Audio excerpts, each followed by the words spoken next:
সিএনজিতে অটো চলছে, কিন্তু সেই সিএনজি যখন ফুরিয়ে যাচ্ছে তা সেই অটো চালকদের সিএনজি ভরার জন্য যেতে হচ্ছে 30 কিলোমিটার দূরে সেই সিএনজি ভরানোর জন্য। এই ঘটনা চলছে বহুদিন ধরেই করবুক মহকুমা অঞ্চলে, এবং আজ সেই নিয়েই কিন্তু বিক্ষোভ দেখান অটো চালকরা। তারা কিন্তু আজ এসডিএম অফিসে ডেপুটেশন জমা দেন এবং হুমকি দিয়েছেন রীতিমতো যে যদি খুব তাড়াতাড়ি এই সিএনজি স্টেশন তৈরি করা না হয় এবং এই ক্ষতির পরিমাণ থেকে যদি তাদেরকে বাঁচানো না হয় তাহলে কিন্তু আগামী দিনে পথ অবরোধ করবেন তারা। ঠিক কি বলেছেন শুনবো। সিন্ডিকেটনি হইতে কাইসা जों অটো শ্রমিক যত ড্রাইভার অটো চালক जों संसार मासाव वो কারণ जों তিনি এসডিএম মতানিবাই মখাইনি না হিমালে চিনি করব বিউসি পামো এত প্রায় 3-4 বছর মতো হা বিউসি প্রজেক্ট মানে তার জন্য जों কোনো অটো শ্রমিক হইনা সিএনজি जों কোনো সুবিধা মাইয়া কারণ जों সিএনজি কাইসা লানি থাংলা অমরপুর মা থাঙো অমরপুর থাংলা जों প্রায়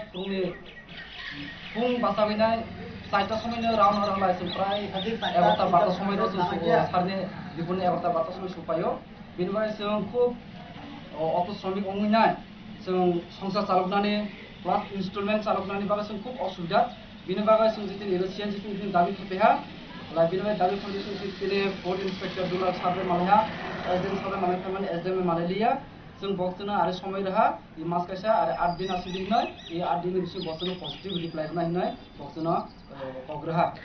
बक जे कग लारक माने यागुलोबो जदि गेस मान्य हलाय न बासकाङो बा फिउचार ताम खालायनि हेने वानसुलाय जा खूब इम्पोर्टेन्ट क्वेश्चन खालाया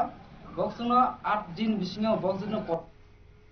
আপনারা শুনতেই পেলেন যেভাবে এটা কখনো সম্ভবই নয়, এটা সত্যিকারে একটা বড় সড়ো ক্ষতির মুখে তারা পড়েছেন অটো চালকরা। কারণ সিএনজিতে তারা অটো চালাচ্ছেন কিন্তু কোনো সিএনজি স্টেশন নেই আশেপাশে, 30 কিলোমিটার কখনো যাওয়া কি সম্ভব? সুতরাং খুব যোগ্য কারণেই তারা কিন্তু আজ এসডিএম এর কাছে ডেপুটেশন জমা দিয়েছেন এবং করবুক মহকুমা অঞ্চলে যাতে খুব তাড়াতাড়ি এই সিএনজি স্টেশন স্থাপন করা যায় তার জন্য তারা যেমন ডেপুটেশন দিয়েছেন, পাশাপাশি তারা কিন্তু আগামী দিনের জন্য একটা হুঁশিয়ারিও দিয়ে রেখেছেন যদি খুব তাড়াতাড়ি এই সমস্যার সমাধান না হয় তাহলে কিন্তু আগামী দিনে তারা বড় সড় অবরোধের পথ অবরোধের দিকেই হাঁটবে। নিচে আরো একটা বিরতি, সঙ্গে থাকুন।